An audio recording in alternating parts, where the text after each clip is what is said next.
বিকেলে ঘুম থেকে উঠে দরজাটা খুলতেই দেখি বাইরের ওয়েদারটা ঠিক এই রকম, মেঘলা মেঘলা ওয়েদার। বিকেল কিন্তু গড়িয়ে গেছে, সন্ধ্যার সাথে লাগবে, কিন্তু দেখে কিন্তু একদমই বোঝার উপায় নেই। তো যাই হোক, চলো ঘরে যাওয়া যাক। ঘরে গিয়ে সর্বপ্রথমে লাইটগুলো জ্বালিয়ে নিলাম, পর্দাগুলো ঠিক করে নিলাম। তো ওই ঘরে যেতেই দেখি যে আমার ছেলে অ্যাংরি বার্ড গেম খেলছে। এই গেমটা না আমার ভীষণ পছন্দের একটা গেম। একটা সময় ছিল এই গেমটা আমি প্রচুর খেলেছি, এখনও মাঝে মাঝে ইচ্ছে করে খেলতে, কিন্তু ওই আর কি সময় আর হয়ে ওঠে না। তো এই ঘরে দরজাটা খুলতেই দেখি যে বাইরের ওয়েদারটা ঠিক এই রকম। এই দিকটা দেখে মনে হচ্ছে হ্যাঁ সন্ধ্যে সন্ধ্যে ভাব, সন্ধ্যে সন্ধ্যে লাগবে।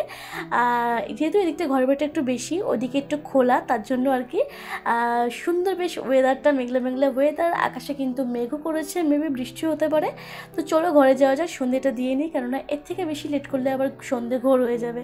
তো দরজাটা দিতেই না ঘরে কেমন একটা ফরফর আওয়াজ হচ্ছে। তো খুঁজতে খুঁজতে এই ঘরে এসে দেখি যে ইনি এখানে বসে আছেন। তো এনাকে দেখেই না আমার ছোটোবেলাকার বেশ কিছু স্মৃতি মনে পড়ে গেল। ছোটোবেলায় খেলার চলে এই ফড়িংগুলোর উপরে আমরা কী যে অত্যাচারটা করেছি কী বলবো। তো যারা গ্রামে থাকো তারা কিন্তু বুঝবে আমি কোন খেলার কথা বলছি। আর কারা কারা এই খেলা খেলেছো সেটা কিন্তু কমেন্টে জানিও। আর এই খেলা খেলার জন্য আমাদের মায়ের কাছে ছোটোবেলায় যে কী মারটাই না খেয়েছি কী বলবো। আর এইগুলোকে আমরা গঙ্গা ফড়িং বলতাম, আর অনেকে এগুলোকে রাজা ফড়িংও বলতো।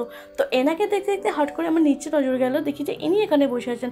এনার অলরেডি একটা ভিডিও আমি তোমাদের সঙ্গে শেয়ার করেছি। এনার একটু গরম লেগে গেছে, তাই এই ঘরে ফ্যান চলছে, তাই ইনি এখানে বসে বসে হাওয়া খাচ্ছেন।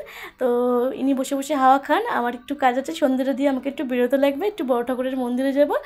তো চলো সন্ধ্যেটা দিয়ে দেওয়া যাক। তো সন্ধ্যে দিয়ে আমি আমার ছেলে পুরো রেডি হয়ে গেছি। আজকে শনিবার, তো মিনি ব্লগটা আমি কবে দিতে পারবো আমি জানি না।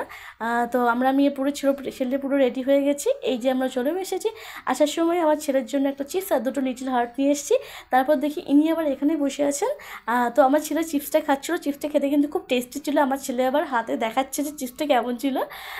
তো যাই হোক, মিনি ব্লগটা এখানে এন্ড করছি। টাটা।